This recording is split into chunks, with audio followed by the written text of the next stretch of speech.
Como eu estava dizendo, a gente está, vamos dizer assim, falando sobre o Natal neste mês de dezembro, para que a gente possa cada vez mais, como eu disse na semana passada, aprender, né, a celebrar o verdadeiro Natal.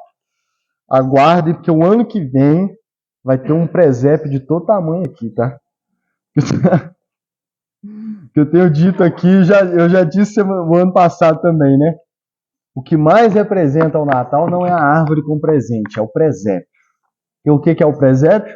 Aquela esculturazinha que tem Maria, José, o menino, a manjedoura, os que tem completo, tem os pastores, tem os magos, a estrela, né?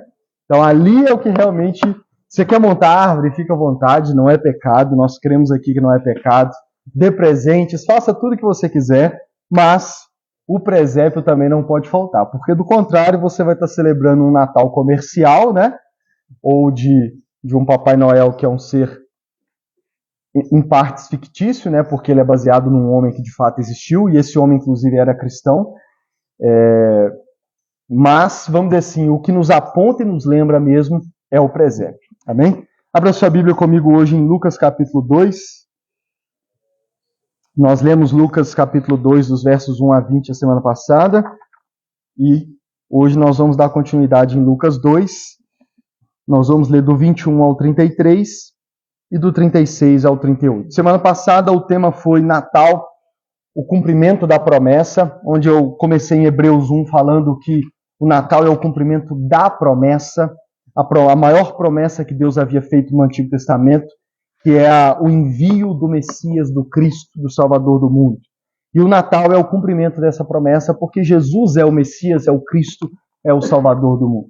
Hoje eu vou basicamente falar dessa mesma coisa, desse cumprimento dessa promessa, mas eu vou tratar de uma perspectiva diferente. Semana passada eu mostrei que, comecei em Hebreus 11, né, que mostra que a fé e a esperança de todos os homens e mulheres do Antigo Testamento que caminharam com Deus, a fé deles estava em primeiro lugar nessa promessa do Messias. Eles tiveram outras promessas, outras coisas, mas vamos dizer assim, a âncora, que é até uma expressão bíblica, a âncora da fé e da esperança deles era o Messias, e eles viveram pela fé esperando o cumprimento dessa promessa, mas conforme Hebreus disse, eles não viram em vida, né? Mas há 2000 anos atrás, 2023 anos atrás, Deus enviou a promessa ao mundo, que era o menino Jesus, que nasceu em Belém. Hoje nós vamos continuar aqui em Lucas 2, que narra, né, esse nascimento de Jesus e os primeiros acontecimentos do seu nascimento. E eu quero falar ainda dessa esperança desse Messias, mas de uma outra perspectiva. Amém? Vamos ler Lucas capítulo 2, verso 21 a 33.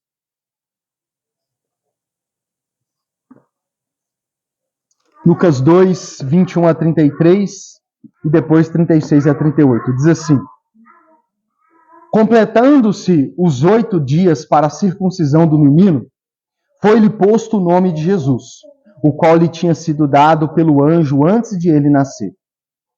Completando-se o tempo da purificação deles, de acordo com a lei de Moisés, José e Maria o levaram a Jerusalém para apresentá-lo ao Senhor, como está escrito na lei do Senhor: todo primogênito do sexo masculino será consagrado ao Senhor. E para oferecer um sacrifício de acordo com o que a lei do Senhor diz, 2 rolinhas e 2 pombinhos. Havia em Jerusalém um homem chamado Simeão, que era justo e piedoso, e que esperava a consolação de Israel. E o Espírito Santo estava sobre ele. Fora-lhe revelado pelo Espírito Santo que não morreria antes de ver o Cristo do Senhor. Movido pelo Espírito, ele foi ao templo. Quando os pais trouxeram o menino Jesus Quando os pais trouxeram o menino Jesus para lhe fazerem o que requeria o costume da lei, Simeão o tomou nos braços e louvou a Deus, dizendo: ó soberano, como prometestes, agora podes despedir em paz o teu servo, pois os meus olhos já viram a tua salvação, que preparaste à vista de todos os povos, luz para a revelação aos gentios e para a glória de Israel, teu povo. O pai e a mãe do menino estavam admirados com o que fora dito a respeito dele. Verso 36. Estava ali a profetisa Ana, filha de Famuel, da tribo de Asser. Era muito idosa, tinha vivido com seu marido 7 anos depois de casar, e então permanecera viúva até a idade de 84 anos. Nunca deixava o templo, adorava a Deus jejuando e orando dia e noite. Tendo chegado ali naquele exato momento, deu graças a Deus e falava a respeito do menino a todos os que esperavam a redenção de Jerusalém. Vamos orar mais uma vez. Senhor Deus, eis aqui a Tua palavra, fale aos nossos corações, contemple as maravilhas da Tua palavra, para que a gente contemple a maravilha que é o Natal, Senhor. Para que possamos compreender o verdadeiro Natal, celebrar o verdadeiro Natal e viver a boa notícia do verdadeiro Natal. Em nome de Jesus, amém. Irmãos, após o nascimento de Jesus, Maria e José foram ao templo e dizia, né? Tanto circuncidar Jesus, a lei, todo homem macho nascido numa família, ele precisava ser circuncidado, que era um sinal da aliança que Deus deu lá em Abraão ainda, e também oferecer uma oferta de sacrifício.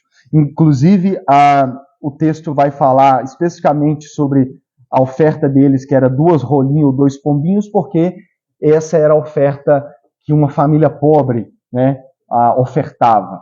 Então, só por aí nós vemos que toda a humildade de Jesus não é apenas porque ele nasceu na menor das tribos, não é porque ele nasceu na menor das cidades, talvez, não é só porque ele nasceu e foi posto numa manjedoura, mas também Maria e José eram uma família pobre, não era uma família rica. Então tudo isso já vai nos apontando, né, para a forma como Deus escolheu encarnar nessa terra de forma humilde, né, de forma mansa e de forma humilde. Mas o que eu quero chamar a atenção de vocês nessa tarde é o verso 25 e 38 inicialmente. Porque diz assim, havia em Jerusalém um homem chamado Simeão, que era justo e piedoso, e que esperava a consolação de Israel. E o Espírito Santo estava sobre ele. 26. Fora-lhe revelado pelo Espírito Santo que ele não morreria antes de ver o Cristo do Senhor. Então aqui, e aí deixa eu ler o 38 e eu explico. Verso 38. Tendo chegado, aí fala sobre a profetisa Ana, né? Verso 36. Estava ali a profetisa Ana. 38. Tendo chegado ali naquele exato momento, deu graças a Deus e falava a respeito do menino a todos os que esperavam a redenção de Jerusalém. Semana passada eu disse para vocês que todos os homens e mulheres que andaram com Deus no Antigo Testamento, eles esperavam, eles tinham essa grande expectativa do cumprimento da promessa, do envio do Messias, do Salvador do mundo.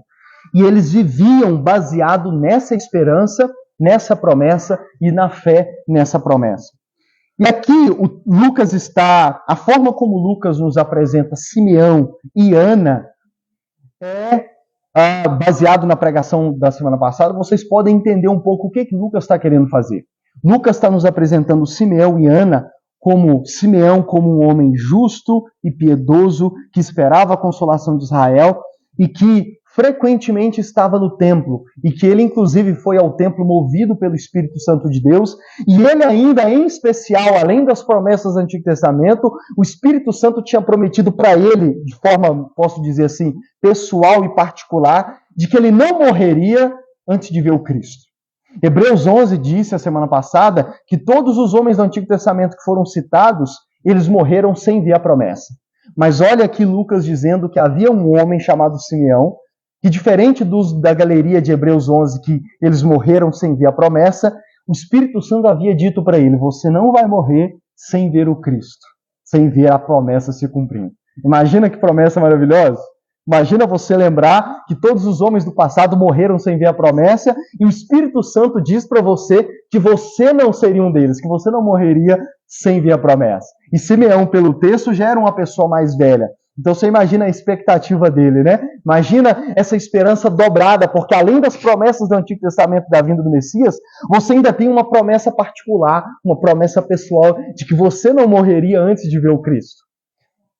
E nós temos também Ana, que foi casada por 7 anos e que após ter ficado viúva, ela não se casou novamente e, pelo contrário, o verso vai dizer que ela se dedicava dia e noite no templo em oração e em jejum. Ela praticamente, podemos dizer, ela quase que morava no templo e constantemente estava em oração e em jejum. Isso também é uma forma de Lucas nos mostrar como que ela também era uma mulher piedosa. Na verdade, Lucas nos apresenta ela como uma profetisa. E era raro no Antigo Testamento profetisas mulheres. O mais comum eram homens. Mas o texto está dizendo que Ana era uma profetisa, uma mulher piedosa, assim como Simeão. E ela também esperava e aguardava essa promessa, essa expectativa. Tanto que, quando ela chega naquele momento, e talvez no exato momento em que Simeão estava carregando o menino e louvando a Deus pelo menino, talvez ela chegou naquele exato momento, e mesmo sem ter pegado o menino, o verso 38 vai dizer que ela começou a falar sobre o menino com todas as pessoas que esperavam a redenção de Israel. Então, o que eu chamo a sua atenção agora, inicialmente?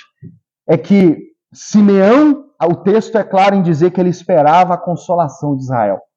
Ana passou a falar sobre o menino que ela viu, sobre o menino Jesus, aos que esperavam a redenção de Israel. E esse é o meu primeiro ponto nessa noite, nessa tarde. Te ajudar a entender o que é um pouco melhor o que era essa expectativa. Eu já falei sobre a semana passada o que era, mas eu vou dar um detalhe diferente aqui nessa tarde. Então vamos tentar entender um pouco o que é esse esperar a consolação de Israel. Nós sabemos que era o cumprimento do Messias. Essa redenção, essa consolação viria com o cumprimento do Messias. Mas o que estava por trás dessa esperança lançada sobre o Messias? Eu disse a semana passada que a história da nação de Israel é uma história de altos e baixos. É uma história meio que como se fosse uma montanha russa, eu disse a semana passada. Ora eles estavam andando com Deus, ora eles estavam em rebeldia com Deus. Ora eles estavam andando com Deus, ora eles estavam em rebeldia contra Deus. Parece inicialmente que a história da nação de Israel é de altos e baixos. Estamos com Deus, não estamos com Deus. Só que, na verdade, a melhor ilustração para a história da nação de Israel, eu até mandei no grupo do WhatsApp, é uma mola espiral. Não sei se você já viu aquelas molas espiral que vai descendo, mola de carro. Por quê? Porque apesar de nós lermos a história de Israel e vermos que eles constantemente estavam nesse ciclo de anda um pouco com Deus, depois se rebela contra Deus. Anda um pouco com Deus, depois se rebela contra Deus. Na verdade, não é altos e baixos, onde por um período a gente está ali fervoroso e no outro a gente está lá embaixo na rebeldia. Não, na verdade é um ciclo numa espiral. Por quê? Porque a cada mudança de ciclo, a história deles ia piorando. Não é um ciclo reto, é um ciclo que foi descendo. Porque se você já leu o Antigo Testamento, você vê que eles começam em rebeldia desde os 40 anos no deserto. Desde os 40 anos no deserto, eles estavam em rebeldia contra Deus. Mesmo Deus os tendo libertado. Mas a história vai cada vez mais piorando. Depois vem o período dos juízes, dos reis, do exílio da Babilônia, dos profetas. O ano passado nós pregamos o ano inteiro nos profetas e vimos um pouco como que Deus descreve a rebeldia do seu próprio povo. Então, eles viviam nessa espiral circular, só que para baixo, onde a cada ciclo que eles voltavam na rebeldia contra Deus, eles se tornavam cada vez piores. Se você ler só o livro de Juízes, você vai ver isso. Porque começa com vamos dizer assim, uma rebeldia mais ou menos, mas se você vai ler nos 21 capítulos de Juízes, você vê que no final dos últimos capítulos, as histórias são macabras.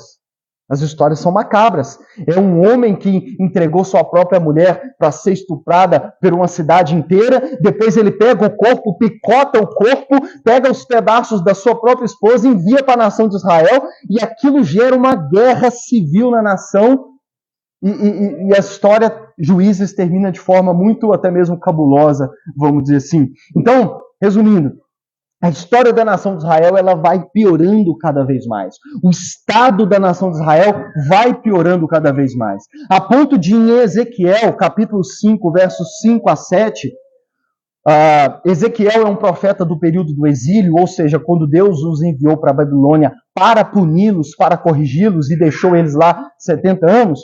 Olha o que Deus diz através do profeta Ezequiel, em Ezequiel capítulo 5, versos 5 a 7, sobre o estado da nação. Deus diz assim, ó: assim diz o soberano Senhor, esta é Jerusalém, que pus no meio dos povos, com nações ao seu redor.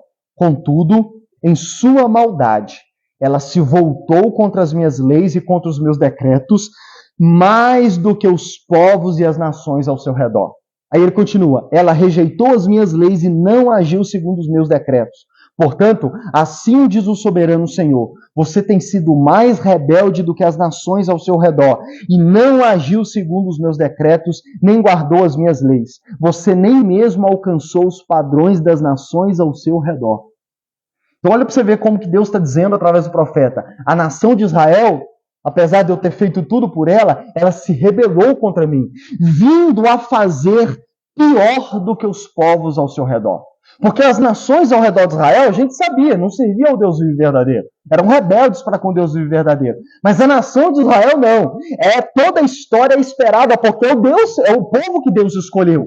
É os descendentes de Abraão que Deus escolheu para revelar através dele, por exemplo, as Escrituras. O Novo Testamento vai falar, Paulo vai falar em Romanos, que Israel tem uma espécie de glória, porque Deus escolheu esse povo para dar a lei, as Sagradas Escrituras. Né? Então, inclusive, Paulo vai falar que inclusive o Messias nós temos do povo de Israel, porque se for olhar a etnia, Jesus era judeu. Então olha para você ver, o povo que Deus escolheu para dar para eles e através dele, para todo mundo, a revelação das suas leis e dos seus mandamentos, do Messias, porque Deus escolheu essa nação para, vamos dizer assim, fazer parte deles ali biologicamente, o Messias. Mas essa é a nação que já no período do Antigo Testamento se rebelou e virou as costas contra Deus de tal forma que Deus mesmo diz: vocês se tornaram piores do que as nações ao seu redor. Se você ler Ezequiel, você vai ver que do início ao fim é Deus mostrando como que a nação de Israel se tornou pior do que as nações que não serviam a Deus. A ponto de no capítulo 37 de Ezequiel, versos 1 e 2, uma das passagens mais conhecidas talvez da Bíblia, o famoso Vale dos Ossos Secos. Talvez você já deve ter ouvido uma pregação em cima desse texto de Ezequiel 37 sobre o Vale dos Ossos Secos, mas talvez você já ouviu mais uma pregação alegórica desse texto, porque todas as vezes que eu já ouvi essa pregação sobre esse texto, a interpretação do texto é errada, e eu quero te ajudar a entender. Normalmente é pregado nesse texto falando assim: qual é o vale de ossos secos da sua vida? É a sua vida financeira? É seus sonhos? É isso? É aquilo? Deus vai fazer isso mudar. Não é sobre isso que Ezequiel 37 fala. Não é sobre os seus sonhos. E eu não estou dizendo que Deus não faça isso, amém? Mas o texto não é sobre isso. Sobre o que é o texto? Você viu no capítulo 5 que Deus descreve o estado da nação de Israel como pior do que as outras nações. Aí chega no capítulo 37 e Deus diz dessa forma: a mão do Senhor estava sobre mim e por seu espírito ele me levou a um vale cheio de ossos. Ele me levou de um lado para o outro e pude ver que era enorme o número de ossos no vale e que os ossos estavam muito secos. Do que se trata o Vale de Ossos Secos? O Vale de Ossos Secos é sobre o estado espiritual da nação de Israel. É sobre isso que é o Vale de Ossos Secos. O Vale de Ossos Secos não é os seus sonhos, não é a sua vida financeira, sentimental, não. O Vale de Ossos Secos na vida da nação de Israel era o seu estado espiritual, que todo o livro de Ezequiel vai nos apontar que era pior, estava num grau pior de rebeldia do que os outros povos. Por isso que Deus leva o profeta para esse vale, nessa visão, para dar ele uma imagem. Você já viu aquela, quando a gente diz assim, ó, entendeu o que é que desenha? Já usou essa expressão alguém usando? Vou ter que pôr legenda, né? A gente usa, entendeu o que é que põe legenda? Porque às vezes a pessoa não entende. Então, Deus diz em palavras o estado da nação, mas como ele fazia no Antigo Testamento, ele dá uma visão para o profeta, para mostrar através de algo visível, de uma imagem, algo que ele estava dizendo até ali apenas em palavras. E é por isso que eles dão essa visão para a nação de Israel, o profeta, de que a nação de Israel era como aquele vale de ossos secos.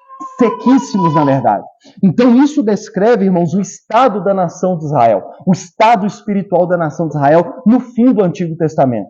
Eles estavam como um vale de ossos sequíssimos, porque estavam em rebeldia para com Deus. E parece não, pela história nós vemos que as coisas só iam piorando a cada vez mais. Até depois que eles voltaram do exílio, se você ler Malaquias, que é o último livro do Antigo Testamento, você vai ver que o coração deles ainda não estava no Senhor, nem mesmo dos sacerdotes. Porque em Malaquias Deus vem para corrigir também os profetas, os sacerdotes e também o povo da nação de Israel. Portanto, mesmo pós-exílio, eles não consertaram.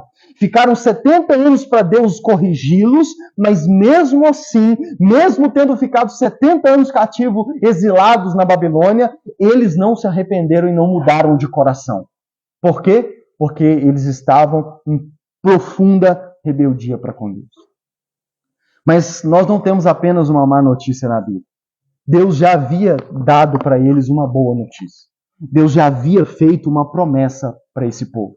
Tanto que ela é descrita, e eu vou usar esse texto específico, em Ezequiel 36, antes mesmo dele dar a visão sobre o vale. Porque se você ler Ezequiel 37, não fica só nessa má notícia, porque Deus vai dizer no verso 5, Deus diz assim em Ezequiel 37:5, assim diz o soberano Senhor a estes ossos, farei um espírito entrar em vocês e vocês terão vida. Deus mostra o estado da nação de Israel, mas Deus não deixa só na má notícia. Amém? Deus é um Deus de boas notícias. Deus vem e dá uma boa notícia para a nação de Israel. Deus diz assim, eu vou fazer com que o Espírito entre em vocês e vocês tenham vida. Ele explica melhor isso no capítulo 36. Eu vou ler do verso 24 ao verso 36. Olha a promessa que Deus fez para a nação de Israel. Pois eu os tirarei das nações, os ajuntarei do meio de todas as terras e os trarei de volta para a sua própria terra. Aspergirei água pura sobre vocês e vocês ficarão puros. Eu os purificarei de todas as suas impurezas e de todos os seus ídolos. Darei a vocês um novo coração e porei um espírito novo em vocês. Tirarei de vocês o coração de pedra e lhes darei um coração de carne. Porei o meu espírito em vocês e os levarei a agirem segundo os meus decretos e a obedecerem fielmente às minhas leis. Vocês habitarão na terra que dei aos seus antepassados. Vocês serão o meu povo e eu serei o seu Deus. Eu os livrarei de toda a sua impureza. Convocarei o cereal e o tornarei numeroso. E não trarei fome sobre vocês. Aumentarei os frutos das árvores e as safras dos campos, de modo que vocês não sofrerão mais vergonha entre as nações por causa da fome. Então vocês se lembrarão dos seus caminhos maus e das suas ações ímpias e terão nojo de si mesmos por causa das suas iniquidades e das suas práticas repugnantes. Quero que vocês saibam, não estou fazendo isso por causa de vocês. Palavra do soberano do Senhor. Envergonhem-se e humilhem-se por causa de sua conduta, ó nação de Israel. Assim diz o soberano Senhor, no dia em que eu os purificar de todos os seus pecados, eu estabelecerei as suas cidades e as ruínas serão reconstruídas. A terra arrasada será cultivada e não permanecerá arrasada à vista de todos os que passarem por ela. E eles dirão, essa terra que estava arrasada tornou-se como o jardim do Éden. As cidades que jaziam em ruínas, arrasadas e destruídas, agora estão fortificadas e habitadas. Então as nações que estiverem ao redor de vocês e que subsistirem saberão que eu, o Senhor, reconstruí o que estava destruído e replantei o que estava arrasado. Eu, o Senhor, falei e o farei. Deus faz uma promessa para esse povo. Deus diz, vocês blasfemaram o meu nome no meio de todas as nações, vocês estão pior do que as nações ao redor que não me conhecem, que não são meu povo. Mas eu não os deixarei assim. Eu farei um milagre na vida de vocês.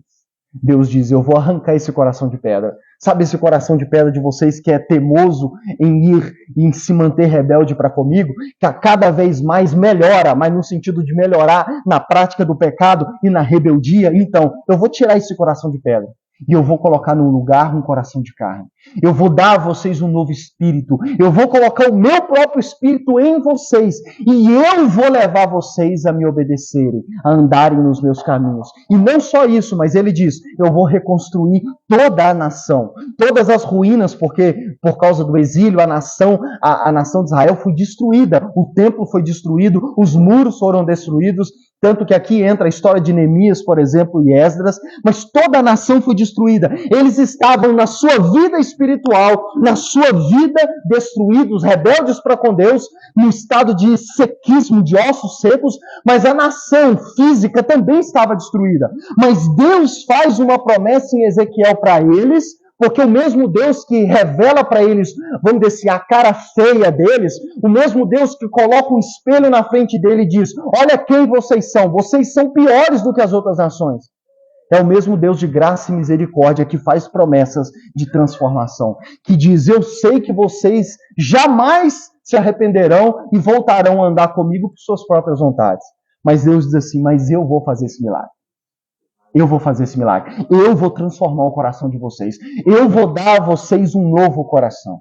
E Deus faz essa promessa para essa nação.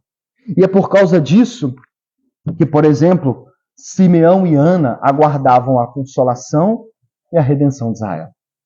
É esse o contexto, é isso que está implícito nesse contexto onde diz que Simeão e Ana aguardavam, juntamente com outras pessoas, a redenção e a consolação de Israel.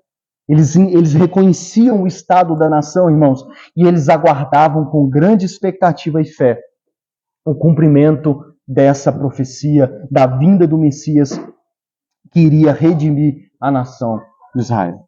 Agora, voltando ao nosso texto, verso 28 e 38. Agora você entende um pouco o contexto e o que significa dizer que duas pessoas como Simeão e Ana aguardavam a consolação e a redenção de Israel. Eles aguardavam o cumprimento dessa promessa. E é por isso, irmãos, que quando eles veem o menino Jesus e o Espírito Santo testifica no coração deles de que aquele era o Messias, de que o Messias prometido em todo o Antigo Testamento havia chegado e estava ali diante dos olhos e ao alcance das mãos deles. É por isso que quando vem Jesus, eles se alegram. E Simeão declara em louvor a Deus com Jesus no colo, ó soberano Senhor, como prometeste, agora podes despedir em paz o teu servo, pois os meus olhos já viram a tua salvação, que preparaste a vida de todos os povos, luz para a revelação aos gentios e para a glória de Israel, teu povo. É por isso que Simeão e Ana exaltam em alegria, e não só Simeão pega Jesus no colo, e eu suspeito que tenha saído até lágrima dos olhos dele, e ele exalta e glorifica a Deus, e olha o que ele chega a dizer, agora tu pode despedir o teu servo. Em outras palavras, Simeão estava dizendo, eu agora posso morrer, porque eu já vi a tua salvação. Eu já vi o cumprimento da promessa. Eu já vi a consolação, a salvação, a redenção. É por isso que Ana, quando vê, e ela era uma profetisa, o Espírito Santo testifica no coração dela, este é o menino. Aí está a redenção da nação de Israel. Aí está o cumprimento da promessa, e ela imediatamente começa a falar daquele menino para todas as pessoas que também aguardavam aquela esperança. Eu imagino Ana contando, chamando as pessoas ao seu redor e dizendo, lembrem-se das promessas que Deus fez no Antigo Testamento? Então, aqui está o menino. Esse menino, é através dele que Deus vai cumprir todas as suas promessas e todas as suas profecias que ele prometeu para a nação de Israel. Agora, o que eu quero chamar a atenção de vocês nessa tarde, é que eu aprendo algumas lições aqui, e sempre que eu leio esse texto, essa passagem, algumas coisas me chamam a atenção, e que para mim torna esse texto, vamos dizer assim, muito, muito belo e até mesmo emocionante. Em primeiro lugar, nós vemos que Simeão e Ana entendiam qual era a maior necessidade deles e da nação de Israel. Porque para pensar, se imagina naquele dia. Simeão vê um casal chegando no templo, sem arruaço, porque nem Maria e José tinham proporção de tudo que Jesus seria, tanto que um dos versos que lemos, na verdade é um dos versos para trás, verso 19. Maria, porém, guardava todas essas coisas no coração e sobre elas refletia. Nem Maria e nem José, apesar de saberem que aquele menino não era normal, porque o próprio Deus colocou no ventre dela, eles não tinham proporção de como isso seria. Então eles também ficavam assim, para eles estavam seguindo a vida normal. Então eles vão até o templo de forma normal para cumprir a lei. É o que qualquer casal da época faria. Mas aí imagina você trazendo o seu filho no templo para consagrar, para cumprir a lei de Deus, e aí um dos sacerdotes, Um homem lá carrega o seu filho no colo e começa a louvar a Deus pela vida dele. E dizer, Senhor, eu agora posso morrer porque eu já vi a tua salvação. Irmão, você já parou a pensar que Simeão estava com um bebê no colo? Qual foi a última vez que você carregou um bebê no colo? Qual foi a última vez? Um bebezinho mesmo. Nosso filho já está fazendo 2 anos, né? Qual foi a última vez que você pegou um bebê no colo? O próximo dia que você tiver com um bebê no colo, você lembra desse texto, tá? Eu vou pedir o Espírito Santo para te lembrar. Lembra desse texto e tenta imaginar a cena em que Simeão está com um bebê no colo e está glorificando a Deus, dizendo, eu já vi a tua salvação. Eu agora posso morrer porque eu vi a tua salvação. Depois chega uma mulher, uma profetisa que todo mundo sabia que constantemente estava ali no templo orando e jejuando, se dedicando ao Senhor, e ela chega, vê Simeão talvez fazendo aquilo, e ela começa também a falar com todo mundo ao seu redor sobre aquele menino. E aqui nós temos pelo menos 2 pessoas que naquele dia começaram a glorificar a Deus, a exaltar a Deus e falar, a redenção chegou, a consolação chegou, a promessa foi cumprida, a salvação está entre nós. Mas eles estavam vendo apenas um bebê, irmão. Eles estavam vendo apenas um bebê. E eles estavam satisfeitos a ponto do próprio Simeão dizer, eu agora posso morrer. Deixa eu fazer uma pergunta para você aqui. O que se acontecesse na sua vida, você diria para Deus assim, Deus, eu agora já posso morrer? Você já viu o pessoal falando? Agora eu já zerei o jogo? Já viu o pessoal usando esse mesmo? Já zerei a fase? Quando acontece alguma coisa, normalmente em época de rede social, quando alguém que idolatra, alguém que é ídolo, que é apaixonado, conhece o seu ídolo, a sua pessoa, a pessoa normalmente expressa algo nesse sentido. Eu agora já posso morrer, que eu já conheci fulano de tal. Olha Simeão com o bebê no colo dizendo assim, eu agora posso morrer, porque eu já vi a salvação. Mas espera aí, Jesus ainda não falava nem bubu dadá ainda. E ele já estava plenamente satisfeito. E essa é a primeira coisa que eu destaco desse texto, dessa passagem que nós podemos aprender. Por que Simeão e Ana fizeram isso? Porque eles entendiam qual era a maior necessidade deles e da nação. Simeão e Ana entendiam que aquilo de que eles mais precisavam era da redenção e da consolação. Simeão e Ana entendiam que o que eles mais precisavam era a redenção da sua alma. Era aquilo que Deus havia prometido em Ezequiel 36, que era um novo coração, que era um novo espírito. Eles entendiam que a maior necessidade deles e da nação deles era a tão prometida redenção. Por isso que eles estavam vendo um bebê. Sim, perdão. Eles estavam vendo um bebê, sim, mas eles já estavam satisfeitos. Porque eles sabiam que aquele bebê traria, o Espírito havia revelado que aquele bebê era aquele que traria a redenção da nação de Israel. E eles sabiam que essa era a maior necessidade deles. Segunda coisa que eu aprendo aqui é que a fé e a esperança deles estavam plenamente firmes e satisfeitos. Só para te ajudar o que eu quero dizer aqui.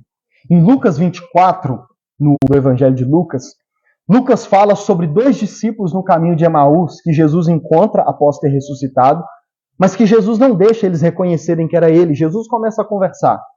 Em Lucas 24, versos 19 e 21, Lucas vai dizer que aqueles 2 discípulos, eles tinham acompanhado toda a vida de Jesus. Eles eram discípulos de Jesus. Eles tinham crido em Jesus, muito provavelmente foram batizados pelos apóstolos. Eles viram Jesus fazer todos os milagres que nós lemos nos evangelhos e até outros que não foram registrados. Eles viram todas as pregações de Jesus, porque eles estavam meio que desanimados, sabe? Se você ler no capítulo 24, você vai ver que eles estavam meio desanimados. Jesus começa a conversar com ele, dando uma de bobo. Por que vocês estão assim? O que está acontecendo e tal? E eles falam, só você que é de fora ainda não sabe o que aconteceu sobre um tal Jesus, sobre Jesus, que era um profeta poderoso em obras e palavras. Então olha para você ver, eles destacam as palavras e as obras de Jesus. Aqui está 2 discípulos que viram tudo que Jesus fez, tudo que Jesus falou e pregou, mas que por causa que Jesus havia morrido e já era o 3º dia, e eles ainda não o tinham visto ressurreto, eles estavam com uma fé e uma esperança meio cambaleante, sabe? Meio assim. Se você lê o texto, você percebe o tom, e Jesus deixa claro também. Estava um tom que assim, não digo que eles não acreditavam mais em Jesus, mas eles já estavam assim meio que na incerteza. Já não estava 100% firmada a fé e a esperança deles. Tanto que Jesus começa a pregar novamente para eles e no fim fortalece o coração deles. Mas o que eu quero contrastar aqui? É que lá no final de Lucas, tinha 2 discípulos que viram Jesus já crescido, já com 30, 31, 32, 33 anos, já pregando tudo que pregava, fazendo todos os sinais e maravilhas, e mesmo assim, após a sua morte, mesmo Jesus tendo avisado que iria ressuscitar ao 3º dia, eles estavam com uma fé meio assim cambaleante, com uma esperança meio que assim, sabe, tendo que brigar contra a esperança. Mas aqui no começo de Lucas, nós temos 2 pessoas, Simeão e Ana, que estavam vendo apenas um bebê. Está entendendo onde eu quero chegar? Eles estavam vendo apenas um bebê. Muito provavelmente Jesus só resmungava por enquanto. Jesus ainda não tinha crescido, Jesus ainda não tinha sido batizado, não tinha pregado uma pregação, não tinha feito um único milagre, Jesus ainda era só um bebê. Mas aqui no começo do Evangelho nós temos um homem e uma mulher que mesmo vendo Jesus como apenas um bebê, estavam com uma fé e uma esperança tão sólida, tão firme e tão satisfeita, que Simeão chega a ponto de dizer: eu já posso morrer, eu já estou satisfeito. Eu creio que esse é o Salvador do mundo, é o Messias, que vai cumprir todas as nossas expectativas e esperanças. E eu creio nisso. E Simeão, eu já posso morrer. Eles estavam com uma fé firme e uma esperança firme em Jesus, mesmo ele sendo apenas um bebê, mesmo ele ainda não tendo feito nada, sabe? Porque, vamos lá, ao longo dos evangelhos a gente vê que enquanto Jesus andou nessa terra pregando e curando, as pessoas se aproximavam dele e o seguiam por vários motivos. Nós acabamos de ler os evangelhos. As pessoas seguiam Jesus por vários motivos, porque ele multiplicava pães e peixes, porque ele curava leprosos, porque ele ressuscitava mortos, porque ele pregava bem, ensinava bem. As pessoas seguiam Jesus por vários motivos, mas volto a repetir, aqui está Simeão e Ana, que mesmo não tendo visto Jesus fazer nada ainda, nem falar papai, já estavam com a sua fé e a sua esperança naquele Messias, naquele bebê. E estavam plenamente satisfeitos. Em outras palavras, eu creio que a gente poderia dizer assim, eles disseram, nós não precisamos ver mais nada, só de vê-lo nós já estamos satisfeitos, porque ele é a redenção da nação de Israel. Ele é aquele que veio para fazer o maior milagre que nós precisamos, que é um novo coração, que é um novo nascimento, na linguagem do Novo Testamento. Por isso que aqui eu já vou para 2 aplicações em cima desses 2 pontos. Como que isso se aplica a nós hoje, quando nós falamos do Natal? Em primeiro lugar, celebrar o Natal, irmãos, é importante para nós relembrarmos e nós apontarmos para o Evangelho. Por que nós devemos celebrar o Natal todos os anos? Porque como nós começamos o culto dizendo, nossa memória é muito fraca, sabe? Nossa memória é fraca. E datas assim são importantes para nós lembrarmos as verdades da palavra de Deus. E em cima dessas coisas que eu já falei até aqui, em primeiro lugar, celebrar o Natal é entender qual é a nossa maior necessidade. Relembrar do Natal é relembrar, entender e crer qual é a nossa maior necessidade. Deixa eu perguntar para você, por que é que você está aqui? Por que é que você segue Jesus? Por que você tem despertado um interesse em conhecer mais Jesus? Por quê? Será que você já entende qual é a sua maior necessidade? Será que você já entende do que você realmente precisa? Será que você já tem se aproximado de Jesus entendendo qual é a sua maior necessidade, aquilo de que você mais necessita e o que é que nós mais necessitamos, irmãos? O que nós mais necessitamos é de redenção, salvação, novo nascimento. O que nós mais precisamos é de conversão. O que nós mais precisamos, irmãos, é do novo nascimento. O Novo Testamento chama de novo nascimento a promessa da redenção, a promessa da salvação. Aquilo que Deus profetizou em Ezequiel 36, que é dar um novo coração, é colocar um espírito novo, é colocar o Espírito de Deus para habitar em nós. O Novo Testamento vai dizer que isso é o novo nascimento, isso é a conversão a Cristo, isso é a salvação, isso é a redenção da alma. E essa é ainda hoje a nossa maior redenção, a nossa maior necessidade.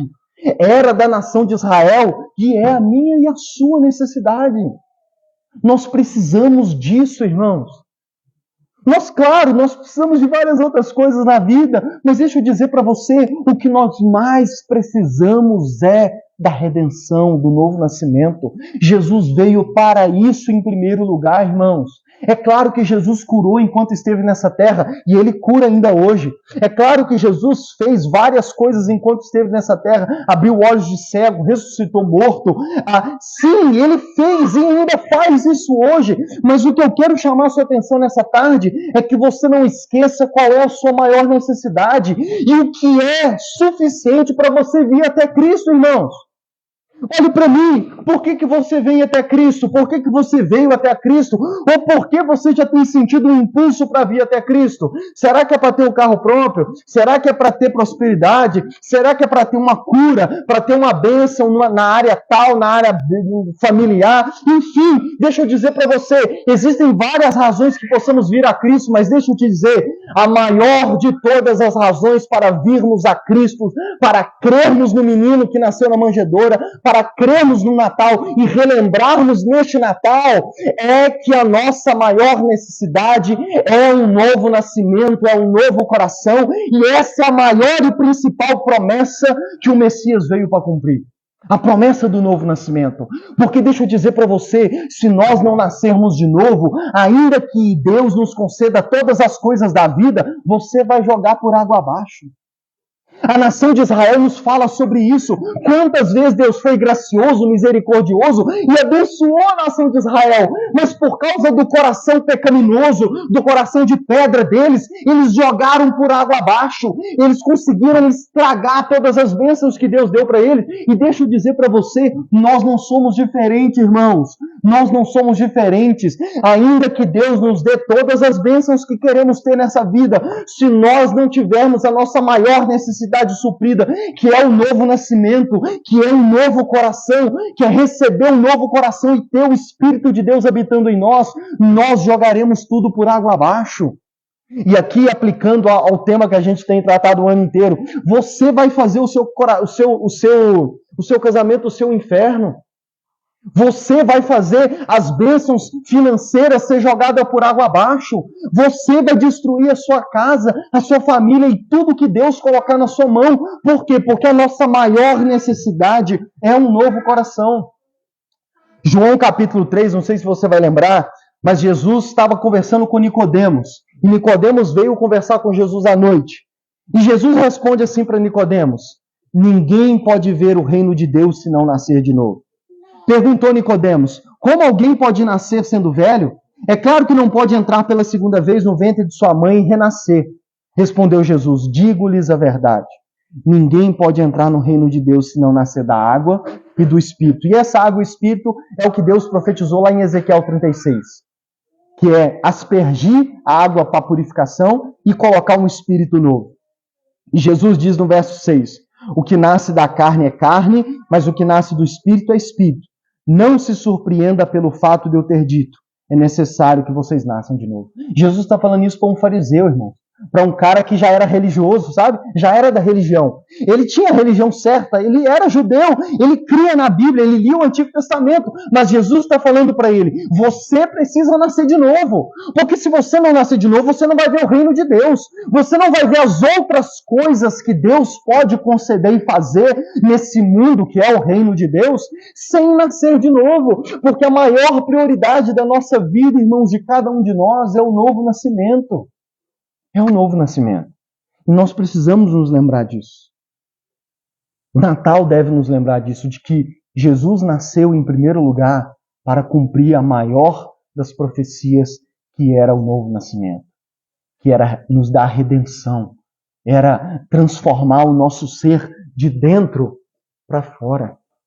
de dentro para fora. Ah, irmãos, quantas pessoas, eu fiz 13 anos de caminhada cristã, quantas pessoas eu já vi entrar e sair da igreja, por causa de várias outras coisas, que não priorizaram ou não entenderam de que a maior necessidade deles era a transformação de dentro para fora. Quantas pessoas eu já vi em igrejas que fazem curas, milagres e tudo mais, e os cultos lotados, por quê? Porque tem uma multidão de pessoas lá querendo a bênção, como diria aquele velho corim, né? Me dá a minha bênção para depois subir. Você pode até subir, mas me dá a minha bênção primeiro, né? Mas deixa eu dizer, irmãos, nós precisamos nos lembrar de que a nossa maior necessidade é do novo coração. Nós aqui buscamos falar isso para as pessoas. A gente aqui não faz promessas extrabolantes para ninguém. Por quê? Porque nós cremos que a maior necessidade que nós temos é a conversão da nossa alma. É o novo nascimento. E é isso que nós queremos focar. Não que as outras coisas Jesus não possa fazer, Ele é Deus, não há nada impossível para Ele, Ele pode fazer. Mas o que nós queremos fazer, até mesmo em meio a todo esse contexto evangélico que nós temos hoje, é lembrar novamente as pessoas de que o que nós mais precisamos é de um novo nascimento. Não é de felicidade, não, é de um novo nascimento. Porque o nosso Senhor e Salvador veio para isso.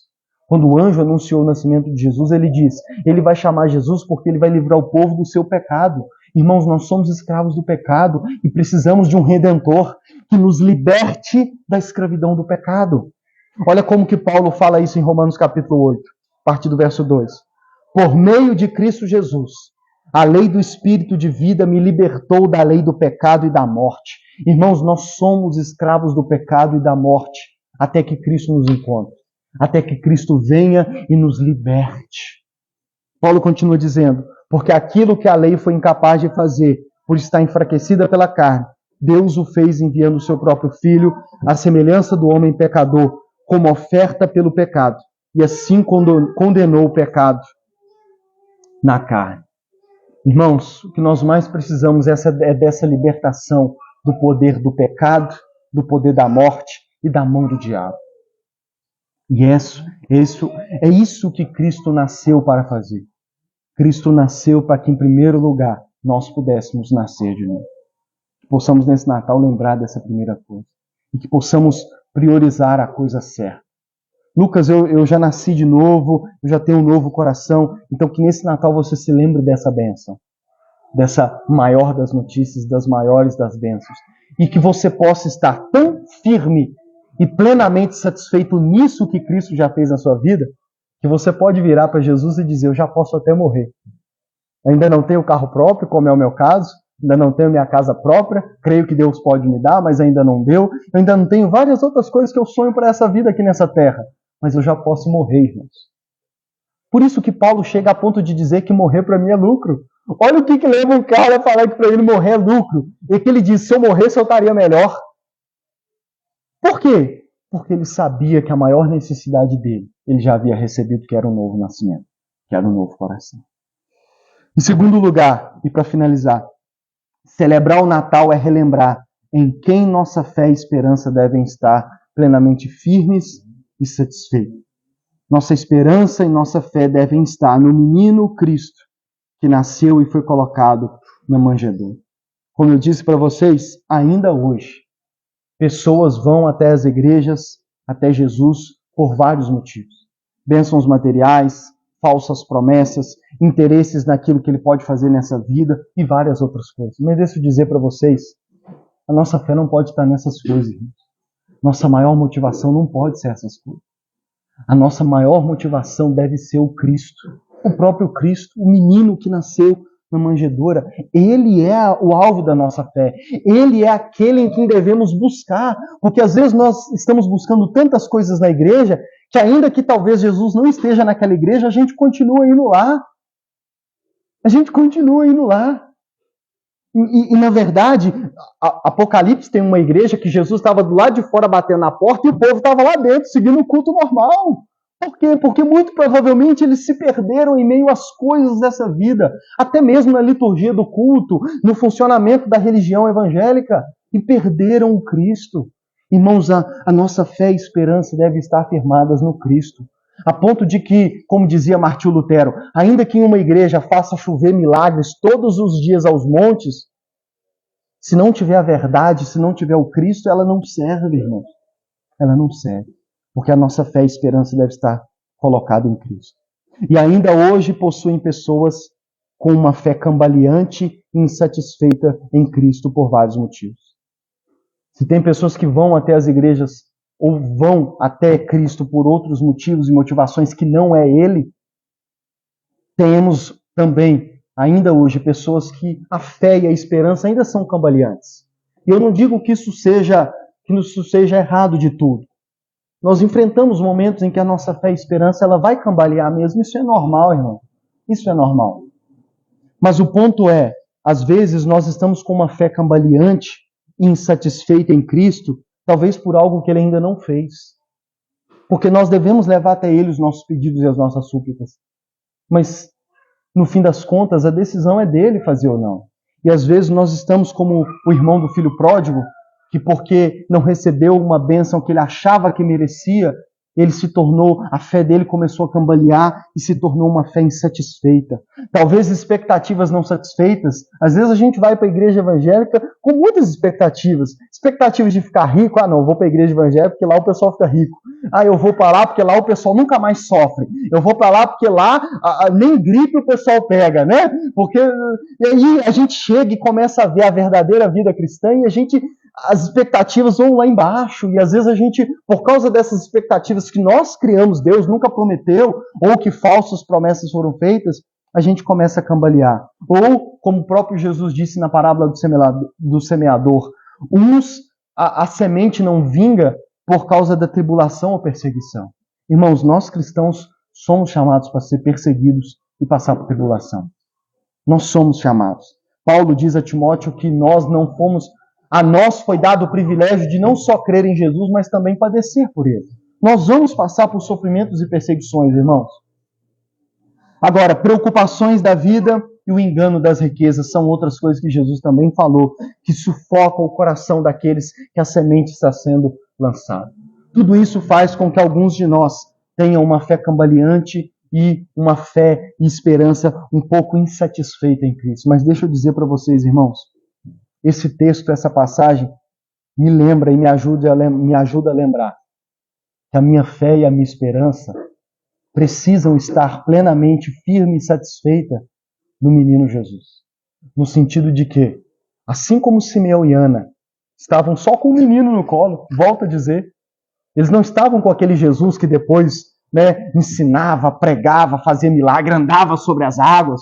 Pensa nos discípulos, quando viu Jesus andando na água, eles falaram: que é isso? Quem que é esse? Mandando o vento e o mar acalmar e eles obedecendo, e os discípulos: quem que é esse? Nós cremos, né? Não tem como não crer. Simeão e Ana estavam com o menino.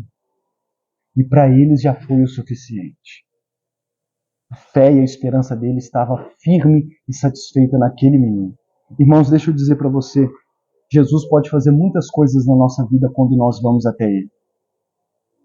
Mas Ele pode também não fazer. Mas deixa eu dizer, eu termino dizendo, tem uma coisa que se você crê nele, isso com certeza Ele vai fazer ou já fez na sua vida. E isso não há quem desfaça, que é a redenção e a salvação. E a minha oração nessa tarde é para que a sua fé e esperança estejam e sejam plenamente satisfeitas e firmes nessa boa notícia, que é a que o Natal nos lembra. O Natal nos lembra do nosso Salvador ainda bebê, sem fazer as coisas que depois ele iria fazer. Mas o Natal nos lembra que só o fato dele ter nascido, irmãos, já é a maior notícia para nós. Porque já era o primeiro passo que Deus estava dando para cumprir a promessa, e a principal promessa que era a redenção da nossa alma. E se você lança a sua fé, a sua esperança, ainda que hoje é cambaleante, mas se você lança sobre Cristo, de uma coisa você pode ter certeza, a sua maior necessidade será satisfeita. E tendo esse novo coração, esse novo espírito e o Espírito de Deus habitando em você, deixa eu dizer para você, todas as outras coisas vão ser colocadas no lugar. E ainda que não sejam colocadas no lugar, você terá Ele com você. Porque essa é a real verdadeira diferença do cristão. Não é que ele não passa por coisas que aquele que não é passa. Às vezes nós passamos por coisas que aqueles que não creem não passam. Salmo 73, o salmista estava bravo por causa disso. Mas deixa eu te dizer, nós temos uma diferença. É que nós podemos dizer que na vida e na morte nós pertencemos a Cristo. Na alegria e na tristeza nós pertencemos a Cristo. Na prosperidade e na necessidade nós pertencemos a Cristo. E que independente do que aconteça nessa vida, nós somos dele. E que se ele decidir nos levar, como disse Paulo, para nós já seria lucro. Porque o que nós mais precisamos e precisamos já foi realizado no nosso vida. Fique de pé, vamos orar.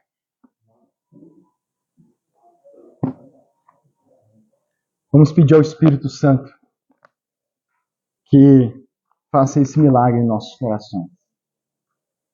Que o Espírito Santo de Deus nos possa dar essa fé e essa esperança firme e satisfeita em Cristo Jesus. Senhor, nosso Deus, nosso Pai, Deus, nós queremos te louvar pela tua santa palavra, Senhor. Obrigado, Jesus, obrigado. Obrigado porque nós celebramos neste Natal, Senhor, a vinda do teu Filho unigênito a esta terra. Nós celebramos neste Natal e a minha oração é para que cada um de nós aqui saia dessa tarde, deste culto, Senhor. Ah, Deus, com uma fé mais firme e mais satisfeita, Pai. A minha oração e o meu propósito com essa pregação, o Senhor já sabe. É para que os meus irmãos e todos aqueles que vão ouvir essa pregação, que o teu Espírito possa dar a cada um deles uma fé e uma esperança firme e plenamente satisfeita no menino da manjedoura, no Cristo que nasceu em Belém. Naquele de que, a exemplo de Simeão e Ana, ainda que não vejamos ele fazer mais nada, nós podemos ter certeza de que aquilo de que nós mais precisamos, ele nasceu para cumprir, que é a redenção da nossa alma, que é a libertação do pecado, da morte, das garras do diabo e da condenação eterna. Que possamos, a exemplo do salmo que nós lemos no início do culto, celebrar ao nosso Deus por isso neste Natal. Que possamos lembrar do Natal, de que a promessa já foi cumprida. E que possamos nos lembrar também de que nós, que vivemos depois de Cristo, nós sabemos que Ele fez muito mais do que nascer. Ele foi com a certa idade para a cruz do Calvário e Ele consumou a nossa redenção. Ele pagou o preço pelos nossos pecados. Ele satisfez a justa ira de Deus e ofereceu-se a si próprio como um sacrifício vivo por nós. E é por causa disso também que podemos ter certeza da redenção da nossa alma. A minha oração é por aqueles que ainda não depositaram sua fé e esperança em Cristo Jesus, que eles depositem nesse Natal. Eu apelo a você que deposite a sua fé e esperança em Cristo Jesus, o menino que nasceu em Belém. E eu oro para todos que já lançaram a fé e esperança em Cristo e que talvez estão com uma fé cambaleante e duvidosa e insatisfeita. Eu oro para que plena satisfação venha sobre a sua vida. Que o Espírito traga convicção e testifique no mais íntimo do seu ser essa fé convicta, firme e essa esperança plenamente satisfeita no menino Jesus. Que nós te pedimos em nome de Jesus. Amém. Que o amor de Deus, nosso Pai, a graça de nosso Senhor Jesus Cristo e a comunhão do Espírito Santo sejam com cada um de vocês, que vocês vão e celebrem esse Natal com uma fé e uma esperança firme na rocha. Deus abençoe.